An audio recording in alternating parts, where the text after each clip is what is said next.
High, আমি সুকন্যা। আজ আমাদের চিংড়ির মালাইকারি খাওয়ার ইচ্ছা হয়েছে। তো খেতে গেলে তো আগে রান্না করতে হবে, আর সেটাই আজকে শেয়ার করব এই ভিডিওর মাধ্যমে যে আমার মা কিভাবে চিংড়ির মালাইকারি রান্না করে। প্রথমে চিংড়িগুলোকে মা ছাড়িয়ে ধুয়ে নিচ্ছে, আর চিংড়িগুলোর মাথাগুলোকেও আলাদা করে নিচ্ছে মা। জলে অল্প একটু ভিনিগার দিয়ে চিংড়িগুলোকে অল্প কিছুক্ষণের জন্য একটু ভিজিয়ে রাখছি। আর এইদিকে ইনি হচ্ছেন মহারানী আমাদের বাড়ির।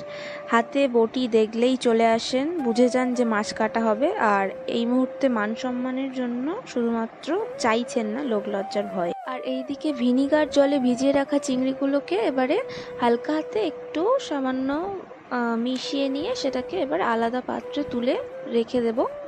এবার এইদিকে মালাইকারি মানে নারকেল তো লাগবেই, আর সেই নারকেলটাই কুড়ে নিচ্ছিলাম আমি। কচি ডাবের শাঁস বা দোমালা থাকলে সেটা বাটা ব্যবহার করা যায়। আর এই নারকেলটা যেহেতু বয়স্ক, তাই এই নারকেলটার দুধই ব্যবহার করব, বাটা ব্যবহার করব না। নারকেলটা করার সাথে সাথে বাটা বুটিটাও আমি করেই নিলাম। অল্প একটু সর্ষে আর পোস্ত বেটে নিলাম। মা আবার একটু সর্ষে পোস্ত বাটা মালাইকারিতে দেয়, অবশ্য ভালোই লাগে খেতে। আর তার সাথে সাথে একেবারে আদা রসুনটাও আমি বেটে নিয়েছি। এবারে চিংড়িগুলোকে নুন হলুদ দিয়ে হালকা করে সিদ্ধ করে নেব। অল্প জল দিলাম কারণ চিংড়ি থেকে তো জল বেরোবে। অন্যদিকে একটু জল উষ্ণ গরম হতে বসিয়ে দিয়েছি, কারণ নারকেল কুড়োতে দেব, তাতে নারকেলের দুধটা বের করতে সুবিধা হবে। একটা পাত্রে আমি নারকেলটাকে নিয়ে নিয়েছি এবং তাতে ওই উষ্ণ গরম জলটা আমি দিয়ে দিচ্ছি।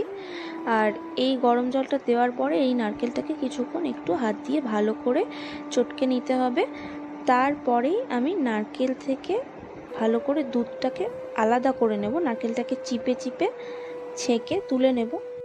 তো এর পরেও এই দুধের মধ্যে কিছু নারকেলের গুঁড়ো রয়ে গেছে, তো সেটাকে আমি এই ছাঁকনির সাহায্যে ছেঁকে নিচ্ছি। আর অন্যদিকে মা ততক্ষণে পেঁয়াজ আর টমেটোটা কেটে নিয়েছে, আর আমি সব কিছুই একটা থালার মধ্যে একসাথে রেডি করে নিচ্ছি, তাতে আমার রান্না করতে সুবিধা হবে। কড়া গরম হতেই মা সামান্য একটু তেল দিয়ে দিয়েছে, এতে মা চিংড়িগুলোকে একদম হালকা করে ভেজেই তুলে নিচ্ছে। পরে আবার একটু তেল দিয়ে তাতে এলাচ আর শুকনো লঙ্কা ফোড়ন দিয়ে দিয়েছে। মা প্রথমেই দিয়ে দিয়েছে রসুন, আর রসুনটা একটু নাড়াচাড়া করবে যতক্ষণের কাঁচা গন্ধটা না যায়।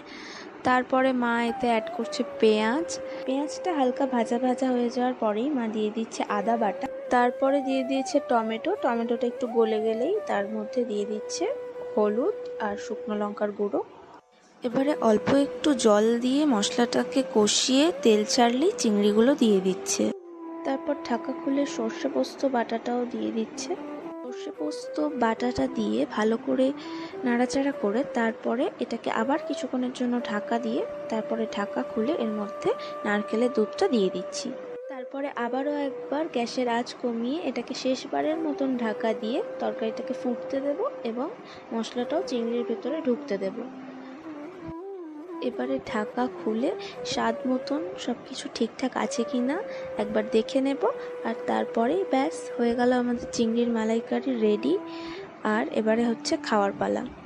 আর রেসিপিটার সাথে সাথে কিভাবে গরম ভাতে চিংড়ির মালাইকারিটা খাবেন সেটাও আমি শিখিয়ে দিচ্ছি।